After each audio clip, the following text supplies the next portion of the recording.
इतिहास का बहुत बड़ा दिन है। जो बाइडेन, जो डेमोक्रेटिक पार्टी के उम्मीदवार हैं, वो राष्ट्रपति पद की शपथ ग्रहण करेंगे 20 जनवरी को। उन्होंने अपनी टीम की घोषणा भी कर दी है और उन्हें इस बात की खुशी है कि उनकी टीम में अनुभवी लोग हैं और वो अमेरिका की आर्थिक रूप से मजबूत भी करेंगे और अमेरिका को विश्व की अग्रणी श्रेणी में भी ले जाएंगे। हम सब भारतवासी भी जो बाइडेन को बधाई देते हैं राष्ट्रपति बनने की खुशी में।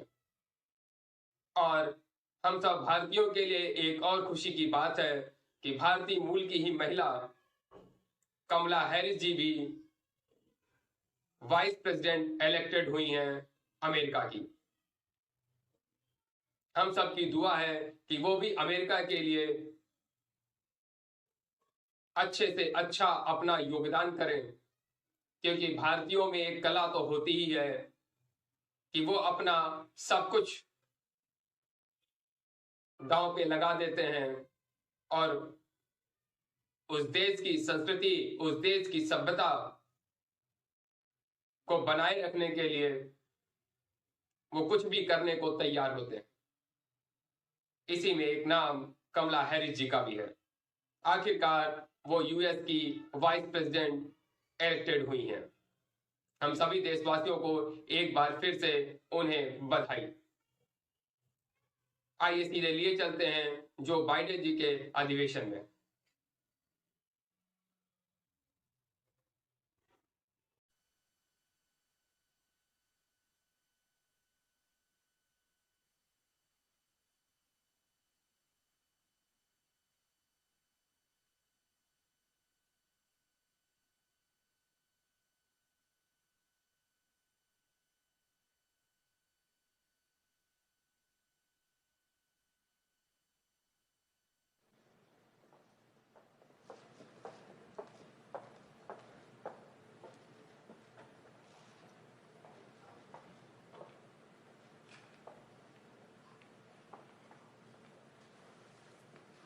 Good afternoon. Before I begin, let me just say two things. One, when this is all over, I'll take questions when we finish today's announcements. But let me begin by expressing my deep sympathy for the family of Capitol Officer Sicknick, who has died in the line of duty. Our sympathies and our concerns go out to his family, and the people responsible should be held accountable, and they will be. But today I'm pleased to announce the latest members of our economic team. And with their announcement, I'm proud to announce we have finished naming our cabinet, saving the best for last year. 24 outstanding women and men who will get our country moving again, and who are going to restore trust in our government again, and all of whom are ready on day one to do their job. This is a cabinet that I promised you, and I've fulfilled that promise. It looks like America. It taps into the full range of talent we have in our nation, and we have immense talent. It's a historic cabinet. This will be the first cabinet ever that is evenly composed with as many women as men in the cabinet. This will be the first cabinet ever with a majority of people of color occupying this cabinet. And it has more than a dozen history-making appointments, including the first woman Secretary of Treasury, the first African-American Defense Secretary, the first openly gay cabinet member, and the first Native American cabinet secretary. We're also on track. We named a record 50 high-level appointments that are subject to president confirmation, more than any president ever elected has done. We've done our job. We've begun my job of naming these people. It's my expectation and hope that the Senate will now move to confirm these nominees promptly and fairly. It's especially the case for the nominees of Secretary of State, Defense, Treasury, Homeland Security. I nominated them back in November. Given what our country has been through the last 4 years, the last few days, given the threats and the risks in this world, they should be confirmed as close to January 20th as possible. There should be no vacancies at State, Defense, and Treasury and Homeland Security. And we will remain in this dark winter of pandemic and with the economic crisis that's deepening, and we have no time to lose with regard to the entire team. Consider the December jobs report released today. The anxiety and fear of the women and men out there reminds me of when President Obama and I were sworn in during the Great Recession of 2009. This December jobs report shows millions of Americans are still hurting through no fault of their own. We lost another 140,000 jobs, the first negative jobs report since the height of the pandemic in the spring. More people have just lost a job, while many have been out of work for a long time. And the ongoing gap between Black and Latino unemployment remains much too large, that gap. And in many ways, the jobs report is a pandemic report. With the pandemic raging, people are losing work and losing hope. The hospital industry, restaurant and bars lost more than 372,000 jobs. State and local governments are slashing jobs. 20,000 local educators lost their jobs just last month. In the midst of this pandemic, there are millions of people out of work, unable to pay their rent or their mortgage. They're waiting in line for hours to get food from a food bank. Think of this, the United States of America. People are lined up for miles in their automobiles, waiting to get a meal to put on the table to feed their family.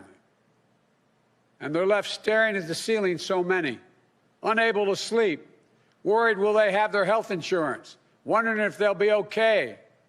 The bottom line is the job report shows we need to provide more immediate relief for working families and businesses now.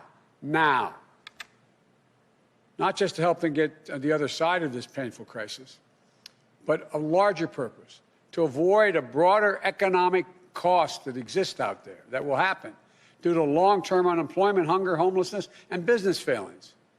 But by acting, the vast majority of leading economists suggest that that's what we need to do to revive the economy. In fact, economic research confirms that with conditions like the crisis today, especially with such low interest rates, taking immediate action, even with deficit finance, is going to help the economy, long-term and short-term, reduce scarring in the workforce, increase growth, and reduce our national debt burden. Failure to act will have the opposite effect. I've said before, the bipartisan COVID relief package passed in December was a very important step, but just a down payment. Next week, I'll be here with you all laying out the groundwork for the next COVID economic relief package that meets the critical moment of our economy and our country when we face at the moment. For example, vaccines give us hope, but their rollout has been a travesty. This will be the greatest operational challenge we will ever face as a nation. We're going to need billions of dollars to get the vaccines from a vial into someone's arm, the vaccination for millions of Americans. We're also going to need tens of millions of dollars to help reopen our schools and reopen them safely. State, local, tribal communities need tens of billions of dollars to keep educators, police officers, firefighters, and other first responders and public health workers on the job. We need more direct relief flowing to families, small businesses, including finishing the job of getting people that $2,000 in relief, direct payment. $600 is simply not enough when you have to choose between paying rent, putting food on the table, keeping the lights on. I also hope that Democratic control of the House and Senate will raise the odds of prompt action on increasing the minimum wage. I've long said that we need to reward work, not just wealth in this country. People in both parties now recognize it's time to raise the minimum wage so hardworking people earn at least $15 an hour minimum. No one should work as millions are doing today, 40 hours a week at a job, and still live below the poverty line. They're entitled to at least a $15 minimum wage per hour. Folks, the big focus will also be on small businesses and how to correct the current administration's failures to get relief to Main Street small businesses that are most in need. Mom and pop stores are the backbone of the economy. And they're also, as you all know, they're the glue that holds communities together. It holds them together. But today, more than 1 in 4 small businesses are not open. At least 400,000 are closed for good. And as the month goes by, a third of black-owned businesses, and more than a fifth of Latino-owned businesses, and more than a quarter of Native American-owned businesses have less than 1 month in reserves to cover expenses. Previous rounds of economic relief last year helped millions of small businesses stay afloat and keep employees in the payroll.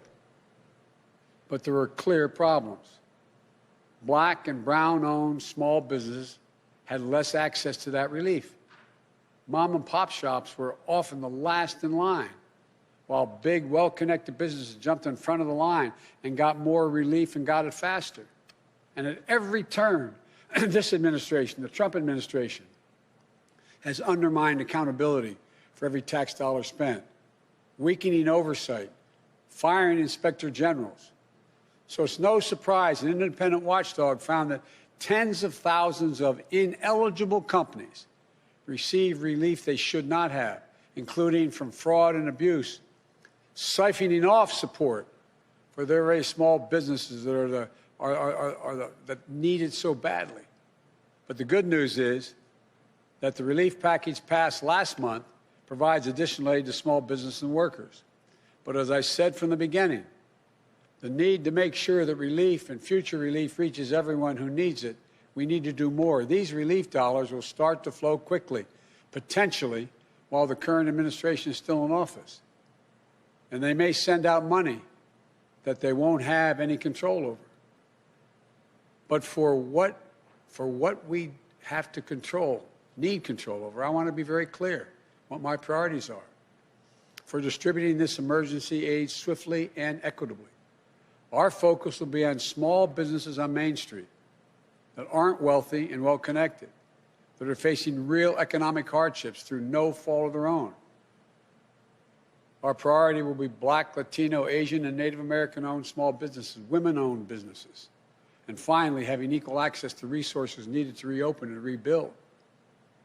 But we're going to make a concerted effort to help small businesses in low-income communities, in big cities, small towns, rural communities that have faced systemic barriers to relief. Think of the mom-and-pop owner with a couple of employees who can't pick up the phone and call the banker, who doesn't have a lawyer, an accountant, to help them through this complicated process, to know if they're even qualified, or who simply didn't know where this relief was available in the first place. We went through this, Don, when we brought Detroit back off its knees. And as we saw in this morning's job report, restaurants, bars, and hospitality industry have been slammed by this virus. We're going to direct relief to those businesses and others that have been so badly hit the hardest. We owe them that support to help them get through the other side of this crisis. And I promise you, we will investigate and prosecute waste and fraud in these programs so that money goes to the companies that deserve it, and we'll use it to help their employees and their communities. When my president, President Obama, asked me to implement the Recovery Act, along with Don, who helped me a great deal, we invested more than $800 billion in our economy to help recover, rebuild, and less than 2/3 of 1% waste, fraud, or abuse occurred. We know how to do this. We know how important predictability and clarity are to small businesses. From day one, this administration worked to ensure that small businesses and financial institutions in every community understand the rules for these programs, the resources available to them, where they can turn for technical assistance if they need it. We will have navigators who help guide them through each step of this process until the money they need is in their bank account. And to the lenders participating in these programs, you should move quickly, without delay, to begin extending relief. But I urge you not to disabuse these funds, not to disperse these funds in the same inequitable way you have in the past. Here's my commitment. In return, we'll make our expectations of you crystal clear, the banks, so that you can quickly and equitably deliver relief to the communities that you serve, unlike what's been happening in many places. The bottom line is we're in the midst of the most unequal economic and jobs crisis in modern history. Congress needs to act as quickly as possible on all the issues I just laid out. That's how we can contain the pandemic, build back better with an economy that works for all Americans. And this is a team that's going to help get that done. For Secretary of Commerce, I nominate Governor Gina Raimondo of Rhode Island, the daughter of a working-class family who knows what it's like when her parents' factory job was shipped overseas. She never took her parents' sacrifices for granted. She always remembers where she came from. She became a successful entrepreneur who created jobs on Main Street and brought businesses back from the edge. She became a state treasurer who invested in local communities and took on financial predators. And today, she's one of the most effective, forward-thinking governors in the United States of America, the first woman ever to lead the ocean state. She created an innovative loan program that helped minority-owned and women-owned businesses access the capital they need, but wasn't always available to them. She's worked with employers to design skill training programs so that local workers would be equipped to take the good-paying jobs in their own communities. She's put Rhode Island on the path to achieving 100% renewable energy, and she'll be a key player in helping position the United States as a global leader in the 21st century clean energy economy. And she knows what her fellow governors, Democrats and Republicans alike, are dealing with on the front lines of the pandemic and economic crisis they're facing, and how we can all partner together as one nation to contain COVID-19 to build back better. I'm honored, Governor, you're willing to join the administration, and we're really looking forward to working with you. For Secretary of Labor, I nominate a good friend and a stand-up guy, Marty Walsh of Boston, son of Irish immigrants. From his only downside, they're not from Mayo, they're from Galway. From Galway, moved to Boston. Marty was born and raised in Dorchester. I know him, tough as nails. Diagnosed with cancer at age 7, beat it at age 11. Joined the laborers union, 223 at age 21. Elected to the state legislature, became union president and graduated from college at age 42. He's now in his second term as a successful mayor of the iconic American city of Boston, who always puts working people first, fighting for a $15 minimum wage, paid family leave, providing frontline workers with emergency child care and protective equipment they need. Marty understands, like I do, that the middle class built this country, and unions built the middle class. He sees how union workers have been holding this country together during this crisis. Healthcare workers, keeping our hospitals safe, clean, and effective, and efficient, I might add. Public service workers, fighting against budget shortfalls to keep communities afloat. Port workers, car haulers, warehouse workers, folks keeping our air and rail systems running. They're literally what's keeping us going. And they deserve a Secretary of Labor who knows how to build their power as workers, who knows that when I say our future will be made in America, it will be a future built by American workers. a future with historic investments in infrastructure, clean energy, manufacturing, and so much more that's going to create millions of good-paying jobs. Marty knows worker power means not just protecting the right to unionize, but encouraging unionization and collective bargaining. The Fair Labor Standards Act way back didn't just say you can have unions, it said the government should encourage the formation of unions. It also means protecting pensions, ensuring worker safety, increasing the minimum wage, ensuring workers are paid for the overtime they've earned, like we fought for in the Obama-Biden administration, but this administration has weakened. Making sure that we have a trade policy where for every decision we make, unions are at the table, focused on winning good jobs for American workers. This is one of the most important departments to me. I trust Mayor Walz, and I'm honored he accepted. But I also want to say I did give serious consideration on nominating my friend Bernie Sanders to this position. I'm confident he could have done a fantastic job. I can think of no more passionate, devoted ally to working people in this country. But after Tuesday's results in Georgia, giving Democratic control to the United States Senate and a tie vote, Bernie and I agreed. As a matter of fact, Bernie said we can't put control of the Senate at risk on the outcome of a special election in Vermont. And he agreed we couldn't take that chance. We also discussed how we'd work together, travel the country together, helping Marty, meeting with working men and women who feel forgotten and left behind in this economy. We agreed that we'll work closely on our shared agenda of increasing worker power and to protect the dignity of work for all working people. I want to thank Bernie for his continued friendship and leadership. I look forward to us working together along with Marty, and he thinks I made a good choice. For Administrator of the Small Business Administration, I nominate Isabel Guzman. Isabel grew up in California, working alongside her dad in a small veterinary business that he built. She devoted an early understanding and developed an early understanding of what small business means to their employees and to the neighborhood they support and to the families whose dreams they represent.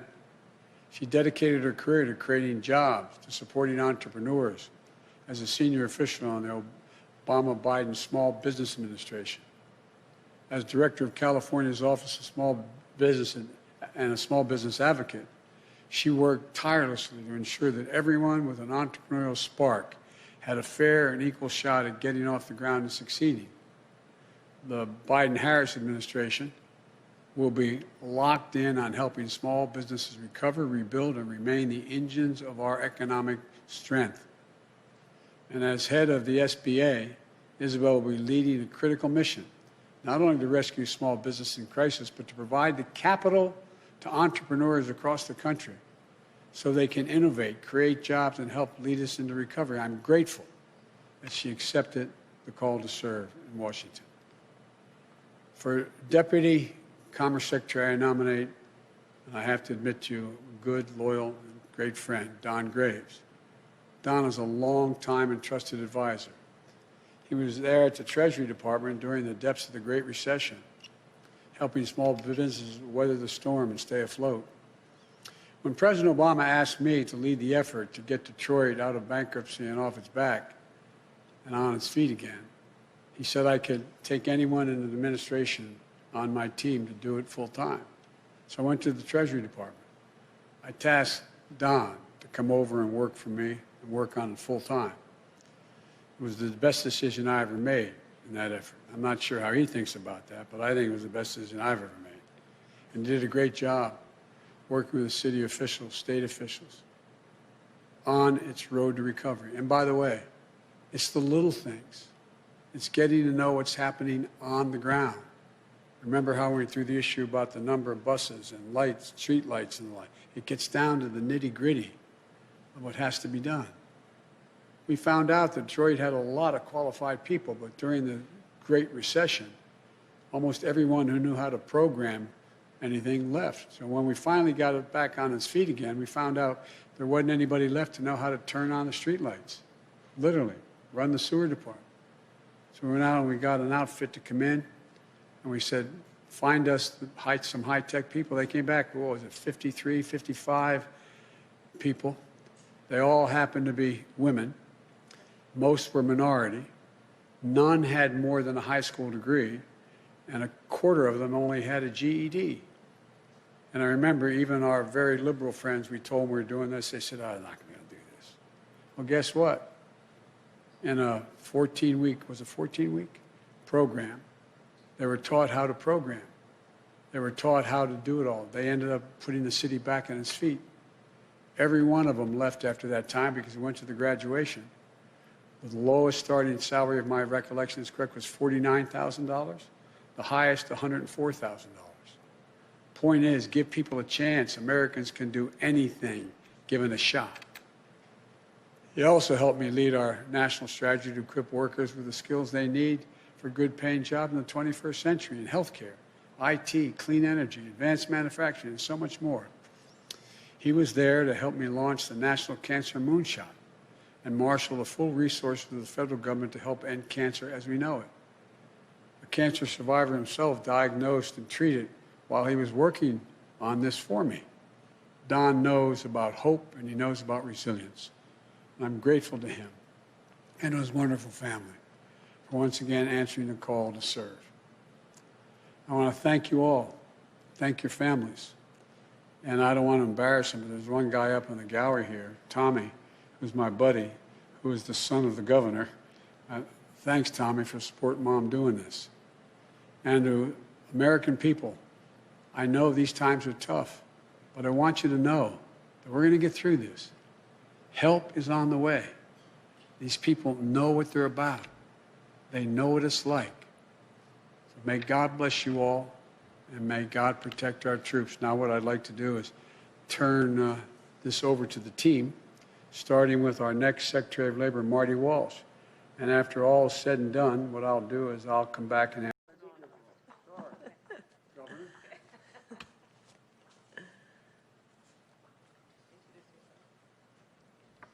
Thank you.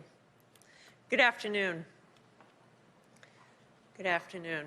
Mr. President-elect, Madam Vice President-elect, thank you for this chance to work for the American people. I want to begin by thanking my amazing family, my wonderful husband, Andy, my daughter, Cece, my son, Tommy, who's here in the balcony. Thank you for your endless love and support. We'll do this as a family. The mission of the Commerce Department is a very simple one: to help spur good-paying jobs, to empower entrepreneurs to innovate and grow, to come together with working families and American businesses to create new opportunities for all of us.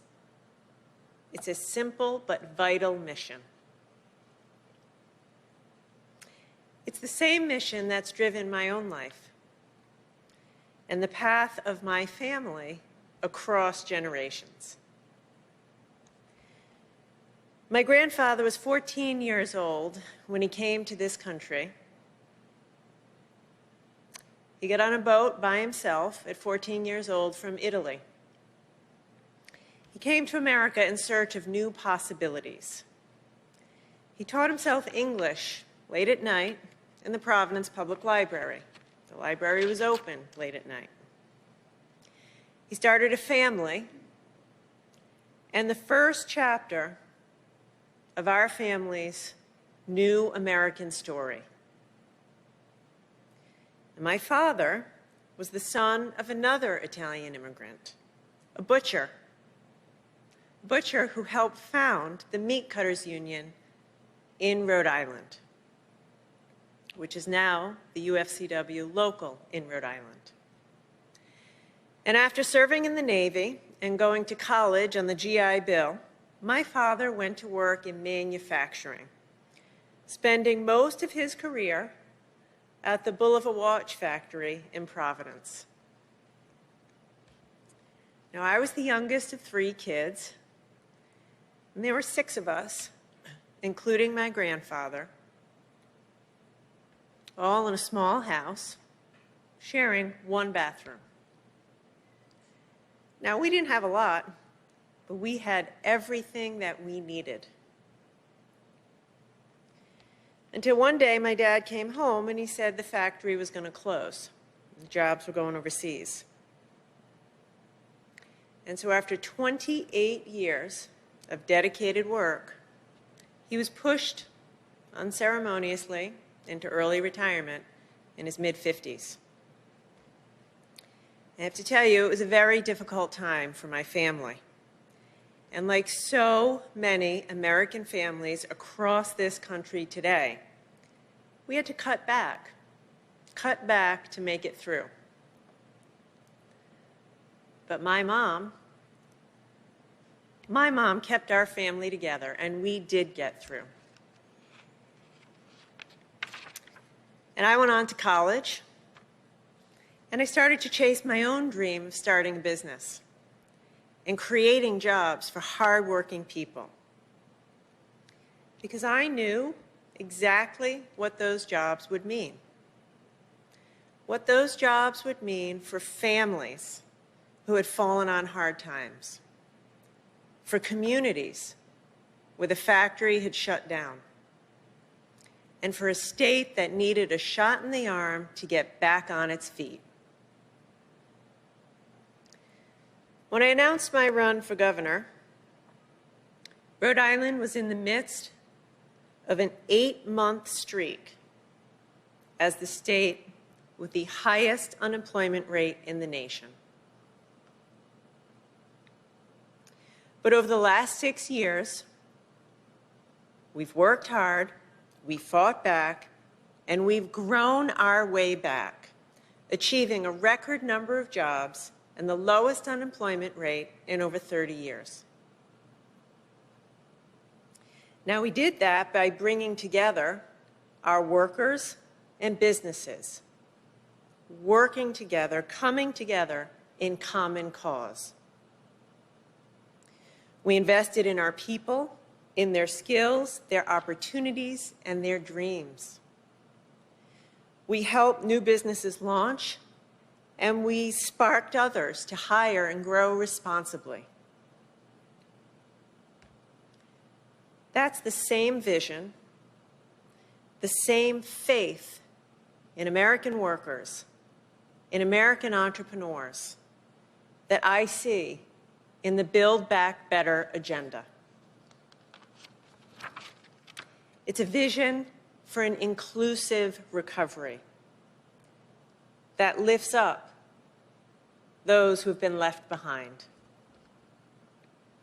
It's a vision for a national effort that provides skills, training, and wraparound supports to get Americans back to work. It's a vision for rebuilding American manufacturing and bringing back jobs to America from overseas. And that's why I am ready to get to work. I am excited to get to work on a national scale to help realize the vision of the President-elect and Vice President-elect to help more hardworking families in every community write the next chapter of their own American stories. So thank you. Thank you for this opportunity to serve the American people.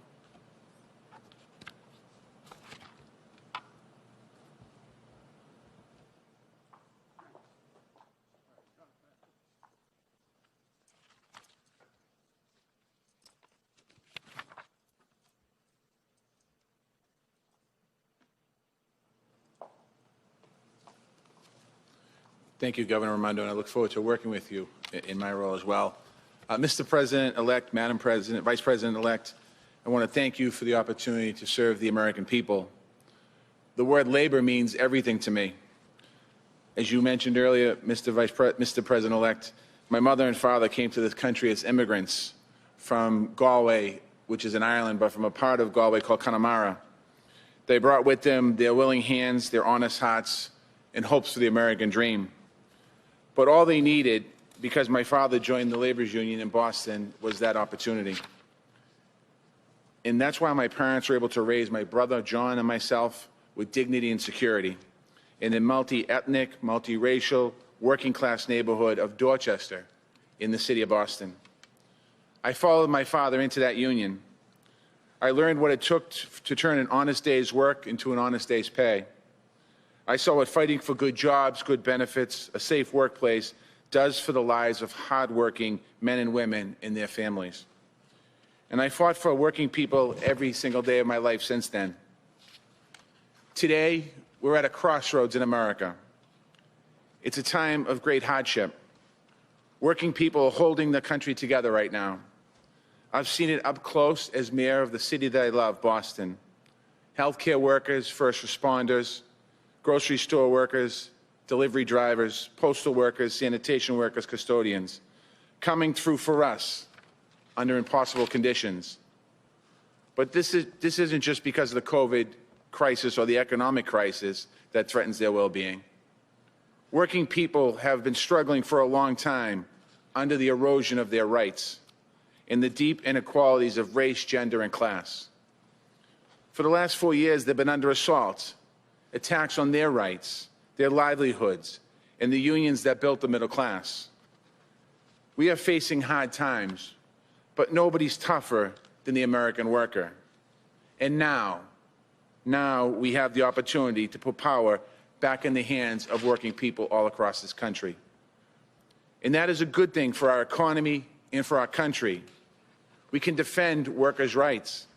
We can strengthen collective bargaining. We can grow union membership. We can create millions of good-paying jobs with investments in infrastructure, clean energy, and in high-tech manufacturing, along with the workforce training to help get those people into those good jobs. This team, the Biden-Harris team, has the plans to make this happen. Mr. President-elect, we spent many memorable days together in my hometown at a rally to support grocery store workers fighting for their rights, at my inauguration as mayor, and on a day that I will never forget, at the Boston Marathon Memorial, where you lifted up our whole city's spirits. So I know that from Dorchester to Scranton, Wilmington to West Virginia, and all across this great nation, your home and your heart are with the working people. I look forward to working with you to deliver good jobs with dignity, security, prosperity, and purpose to all American families. And I look forward to working with this entire administration, shoulder to shoulder, with American workers to build back our country better. Thank you once again for this incredible honor. May God bless the American worker, and may God bless the United States of America.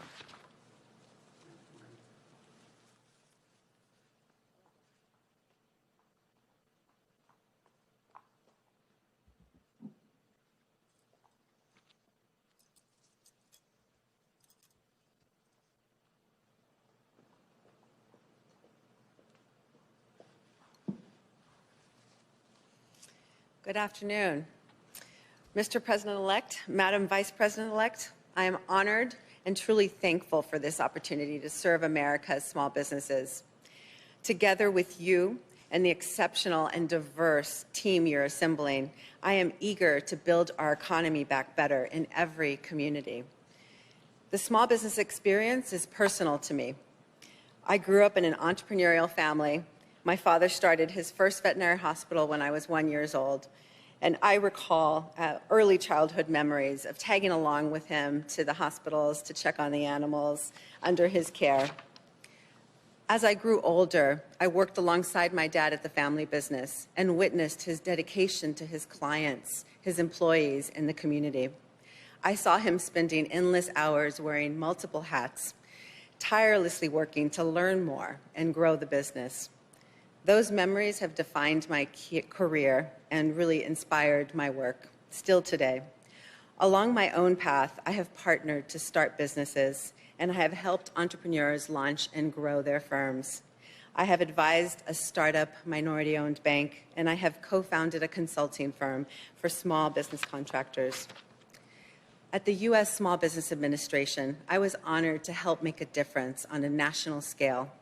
I formed a deep passion for the SBA's work, providing loans, investments, contracts, and counseling to help entrepreneurs start and grow and spur job creation. Today, as California's small business advocate, I support the small businesses and innovative startups of the fifth largest economy in the world, focusing on ensuring the economy works for everyone, as that's how we thrive together. Now, I'm honored to return to the SBA at a crossroads moment for small businesses, the dreams they embody, the people they lift up, and the communities they serve. So many small businesses across the country have been devastated by the pandemic and economic crisis. A disproportionate impact has fallen, as it often does, on our businesses owned by people of color. Small businesses have had to adapt quickly to survive and chase down relief while facing closures, drops in revenues, shrinking cash flow, and increasing debt. I know you believe wholeheartedly, Mr. President-elect and Madam Vice President-elect, that all of our small businesses are critical to our collective success as a nation. Their American dreams fuel our economy, bring new ideas to transform our lives for the better, and enliven every main street in America. And now more than ever, our small businesses need us. I share your commitment to help strengthen the many small business owners who have seen their dreams and their livelihoods impacted by COVID-19, and to create opportunities and instill greater equity in all of the new startups that will lead us to recovery. I am excited to get to work with the incredible mission-driven civil servants at the SBA to help America's small business owners build better futures for their families and their communities. And I am grateful for this opportunity to serve. Thank you so much.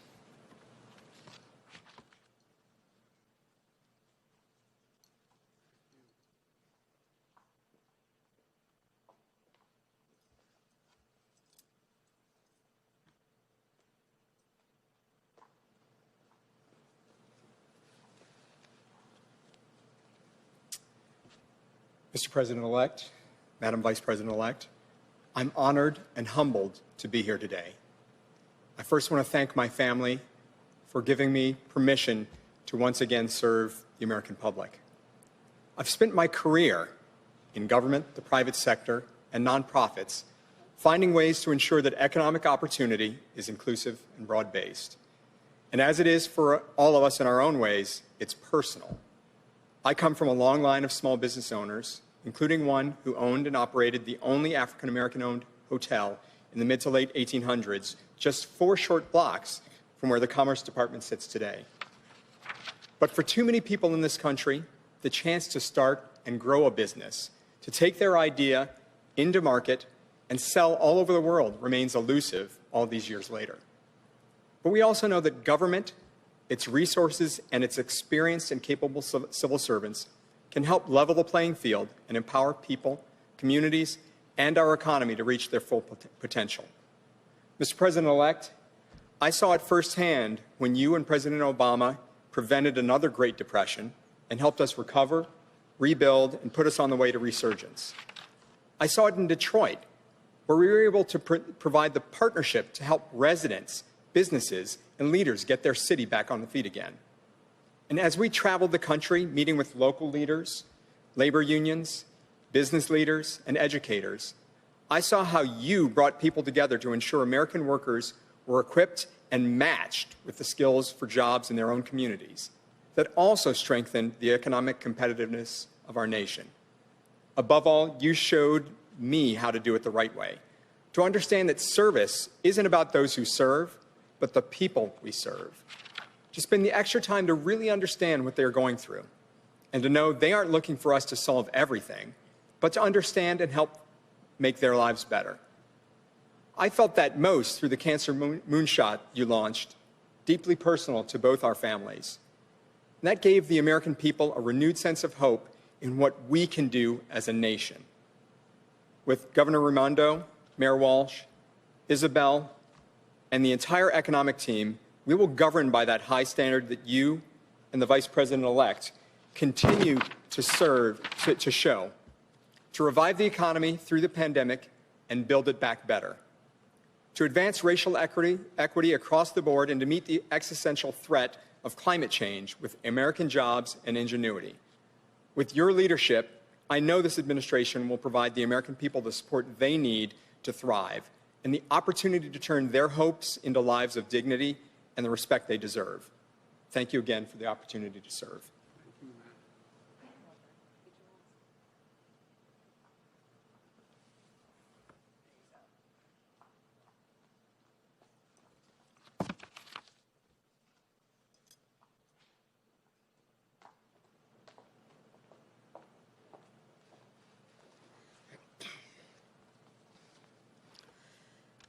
One of the fundamental values that the President-elect and I share is a belief in the dignity of work. We both understand that a job is so much more than just a paycheck. It's about dignity and respect. Joe learned that lesson from his father, and I learned it from my mother. My mother taught me, in her words and in her actions, that no matter how you earn a living, whether you're a caregiver or a truck driver, a grocery store clerk, or a small business owner, every job has inherent value and worth. And every worker, everywhere, has a right to earn a living wage, work in safe and healthy conditions, and pursue a better life for themselves and their family. We also know that right now, the dignity of an honest day's work and the financial stability of a steady income are out of reach for millions of Americans. The December jobs report makes that very clear. Food banks, as the President-elect has said, are being strained, trying to feed people who've had to worry for the first time in their lives about where they can find their next meal. Essential workers, like the nurses Joe and I called over the holidays, continue to risk their own health and the health of their families for all of us. Small business owners, from restaurants to barbershops to dry cleaners, they're hurting. And let's be clear, those who run America's small businesses, they're not just business leaders, they are civic leaders. They are community leaders. They're the ones who sponsor the Little League team and scholarships for local kids and all kinds of local causes and activities. They're the ones who are role models in their communities. And we've got to do right by them. So first and foremost, as the President-elect has said, we will provide more immediate relief. We must, for working families and businesses now. And even as we address our immediate crises, even as we work to contain this pandemic and open our economy responsibly, we must also do what President-elect Biden and I have pledged to do. We must build our economy back better so that it lifts up everyone, no matter what you do for a living or where you live, whether it's in a small town, a big city, or anywhere in between. And that means providing access to capital for small business owners, the economic engines of our neighborhoods, so that they can create the jobs that are in our communities and help our communities thrive. It means making sure we're equipping workers with the skills they need for the jobs of the future, and making sure our entrepreneurs and businesses continue to out-innovate and out-compete the rest of the world. And it means protecting and expanding workers' rights by fighting for a higher minimum wage and paid leave, safe and healthy workplaces, and stronger unions. From working with unions as San Francisco's district attorney to helping author the Domestic Workers' Bill of Rights in the United States Senate, I can tell you from personal experience that whether it's the apprenticeships of the building trades or the caregiving skills of home health care workers, this is some of the most important work being done in our country. The President-elect and I know that, and so does this team we are announcing today. These are leaders, and I've worked with many of them, who together with the rest of our economic team will help create millions of good-paying union jobs and build an economy that is stronger and fairer for working people. They are seasoned public servants with track records of not only standing up for workers and unions, but creating and spurring innovation and creating opportunities for small business owners. And like President-elect Biden and I, they will fight to honor the dignity of work. The President-elect and I share a vision of America where opportunity is within reach for all the people, where everyone can see a better and a brighter future for themselves and for their children. With the leadership of these public servants and our entire economic team, we will get to work building that America less than 2 weeks from today. Thank you so very much, Mr. President-elect. Thank you.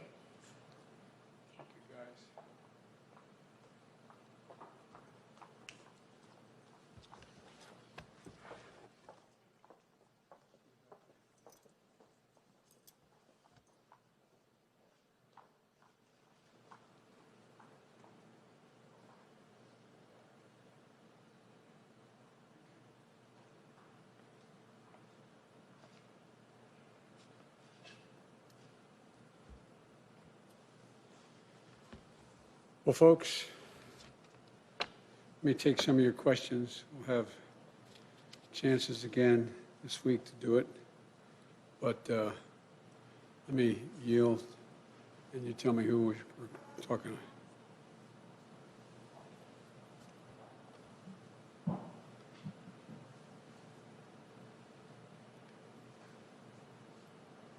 Mr. President-elect, while we have been here, as you've been announcing your economic team, we've learned that House Democrats are currently planning to introduce articles of impeachment against President Trump as soon as Monday. At that point, it'll be just a little over a week before the president leaves office. Do you believe this is a good idea?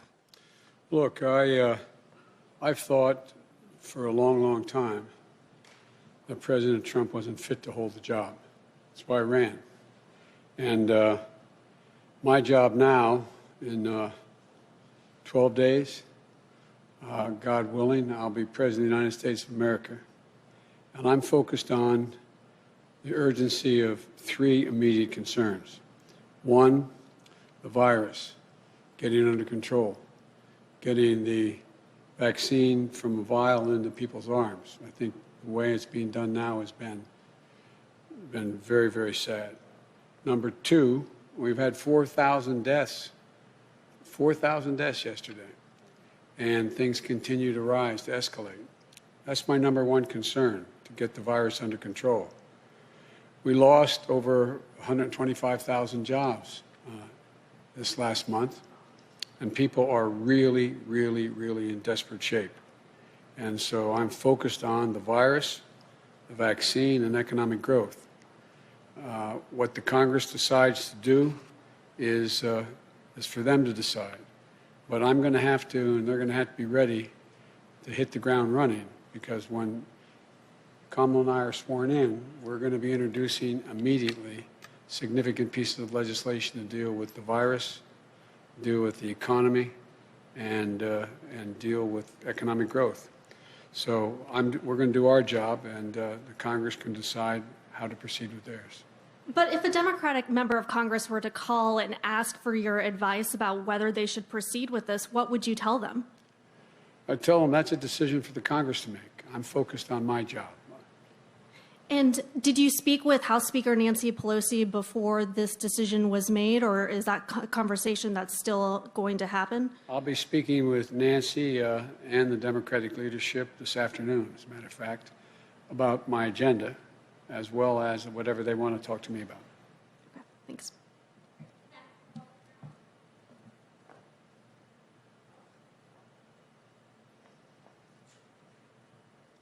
Thanks, Mr. President-elect. Thank you, Ken. I wanted to ask you about your agenda in light of the jobs report that came out today. You're going to be laying out the principles of your plan. Do you think the need in the COVID relief bill is greater than you anticipated? And what is the price tag that you're looking at? I've been told it could be in the $2 to $3 trillion range. And then as it relates to the direct cash payments, you've talked about the need for $2,000 checks. Do you want to see that in a Senate standalone bill as a way to speed up the process? Or do you think those direct cash payments should be part of the package that you're going to be proposing? Well, we're going to be proposing an entire package. And parts of that package are of equal consequence to people. Unemployment insurance, being able to continue with rent forbearance, a whole range of issues. So that's number one. We think that they all have to be dealt with. The price tag will be high. But as I said, made scant reference to in my opening comments, the overwhelming consensus among the leading economists, left, right, and center, is that in order to keep the economy from collapsing this year and getting much, much worse, we should be investing significant amounts of money right now to grow the economy. And that's a pretty wide consensus. And as you know, Moody's had done an analysis of what I originally had been talking about and said that it was necessary to keep the economy from going down. It would rise. We'd create 18.6 million jobs, create $2 trillion more in economic growth than the other administration would, this outgoing administration. So it is necessary to spend the money now. The answer is yes, it will be in the trillions of dollars, the entire package. But it will be, I'll be here next Thursday laying out in detail how that package is going to go. But the basic story is simple, that if we don't act now, things are going to get much worse and harder to get out of the hole later. So we have to invest now. Secondly, we're going to have to meet the emergency needs of the American people. I mean, literally, I know you know this, Ken, that people are having trouble just putting food on the table, just having to keep the payment of their car, maybe even able to turn the lights on. There's a dire, dire need to act now, purely out of what is a humanitarian need here at home. And thirdly, we're going to, in the third stage of this, the whole story is we're going to have to invest, as I suggested